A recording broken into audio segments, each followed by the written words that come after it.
नमस्कार। Between the lines with Niranjan में आपका स्वागत है। आज हम बात करेंगे कि कैसे यूरोप जो है वो भारत की शरण में आ गया है। वेनेजुएला के बाद जिस ढंग से ग्रीनलैंड पे नजर टिका दी है ट्रंप ने और कहा किसी कीमत पे लेके रहूंगा। पूरे यूरोप में हड़कंप मचा हुआ है। वहां के लोग भारत से गुहार लगा रहे हैं, मोदी से गुहार लगा रहे हैं। पूरा क्या मामला है। और कल वो चांसलर भी आ रहे हैं, जो जर्मनी के चांसलर हैं फ्रेडरिक मर्ज, वो भी पहुंच रहे हैं, 2 दिन की यात्रा पे हैं। ये आखिर और 26 को यूरोपियन यूनियन के जो वो हैं यूरोपीय आयोग के अध्यक्ष जो हैं वो भी आ रही है, उर्सुला लेयेन वो भी आ रही हैं, और एंटोनियो कोस्टा यूरोपीय काउंसिल के जो अध्यक्ष हैं वो भी पहुंच रहे हैं 26 जनवरी को जो परेड होता है उसमें मुख्य अतिथि के रूप में। यानी कि पूरा का पूरा यूरोप भागा भागा भागा भागा जो है वो भारत की तरफ आ रहा है। ट्रंप से मार पड़ी है। तो पूरे मामले को समझेंगे क्या क्या हो रहा है और क्यों हो रहा है। लेकिन उसके पहले आपसे अनुरोध है कि आप हमारा आइकन बटन दबा लीजिएगा, सब्सक्राइब कर लीजिएगा ताकि आपको तत्काल मिल सके वीडियो। और हाँ, कमेंट जरूर कीजिएगा क्योंकि आपके कमेंट महत्वपूर्ण होते हैं, उससे नई जानकारियां भी मिलती हैं और नए पर्सपेक्टिव भी मिलते हैं। तो आज जो एक बड़ा वीडियो वायरल हो रहा है वहां से शुरुआत करते हैं, और वो हो रहा है डेनमार्क के एक सांसद हैं, वो उनका है रास्मस जारलोब उनका नाम है। और ये सिर्फ सांसद नहीं है, वो सिर्फ सांसद नहीं है, वो जो रक्षा समिति है संसद उसके अध्यक्ष भी हैं, यानी कि डिफेंस की कमेटी जो है उसके अध्यक्ष भी हैं ये। और इन्होंने वीडियो बनाया है, उन्होंने जो वो बयान दिया है उसमें भारत को कहा कि देखो ग्रीनलैंड हमसे छीन रहा है। डेनमार्क के अधीन ही आता है, स्वायत्त क्षेत्र है, लेकिन उस पे अधिकार जो है वो डेनमार्क के मातहत ही आता है वो। और बोला कि हमने तो कुछ कहा ही नहीं। ग्रीनलैंड में अगर कोई सुरक्षा को लेकर खतरा है तो ट्रंप जितनी चाहे सेना वहां तैनात कर सकते हैं। नाटो के सदस्य है डेनमार्क, और नाटो अमेरिका चलाता है। बोला नाटो के सदस्य के रूप में वो जो कुछ भी सुरक्षा के लिए चाहे वो कर लें।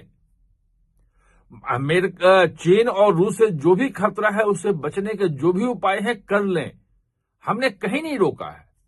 और ग्रीनलैंड के लोगों ने ही कह दिया है, भले वहां की आबादी कम है, 55,000 या 56,000 की आबादी ग्रीनलैंड की है, इलाका बहुत बड़ा है, लेकिन उनका भी कहना है कि हम बिकाऊ नहीं है।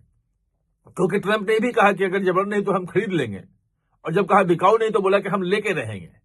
ऐसे ही इटली के एक इलाके की बात आ रही है, वहां पे अमेरिकी सैन्य अड्डा है, और अब वो कह रहे हैं कि वो हमें दे दो। वैसे पुष्टि नहीं हुई है, मतलब ये सोशल मीडिया पे चल रहा है, इसलिए मैं आपको बता रहा हूं कि ये चर्चा शुरू हो गई है। और जो जर्मन जो है, मैं वहां के कुछ चैनल्स देख रहा था, वहां ये बहस हो गई है कि भाई वेनेजुएला पे जब कर लिया कब्जा, यूक्रेन के मामले में जब कब्जा हुआ था, तो भारत पे यही लोग हल्ला कर रहे थे कि भारत क्यों कुछ नहीं बोल रहा है, भारत के हाथ खून से रंगे हुए हैं, और जो पेट्रोल खरीद रहा है, तेल खरीद रहा है रूस से, उससे जो बच्चे मारे जाए यूक्रेन में।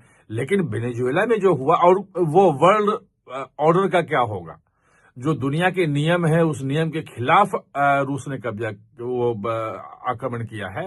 अब उन नियमों के खिलाफ अमेरिका ने वेनेजुएला पे कर दिया है। तो जो वहां बहस चल रही है वो यही कि पूरा का पूरा यूरोप, जर्मनी में तो सेना भी नहीं है, वो सुरक्षा के लिए अमेरिका पे निर्भर है, और वो कुछ बोल नहीं सकता है, इसलिए वो गोल मटोल बयान दिया है।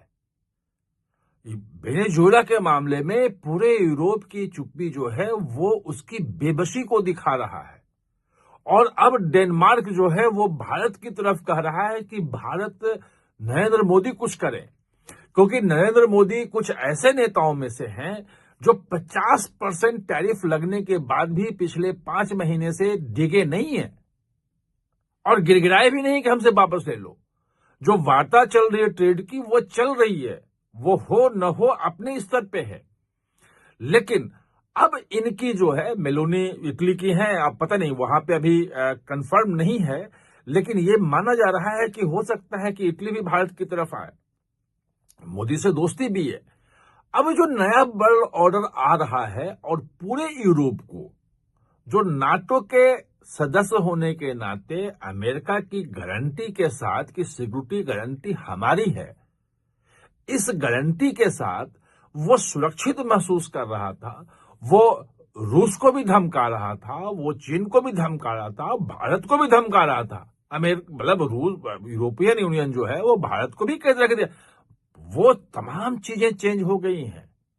मतलब स्विट्जरलैंड के नेतृत्व वाला जो एक छोटा संगठन वहां पे है, उससे तो एफटीए हो चुका है। ब्रिटेन ने एफटीए कर लिया है। यूरोप जो है वो एफटीए करने के लिए बिल्कुल तैयार है। किसी भी समय में वो फाइनल जनवरी लास्ट तक या फरवरी फर्स्ट वीक में फाइनल हो जाएगा। और मैंने बताया कि यूरोपियन यूनियन के जो बड़े नेता हैं, उर्सुला लेन और एंटोनियो कोस्टा, वो दोनों 26 जनवरी के गणतंत्र दिवस परेड में हैं।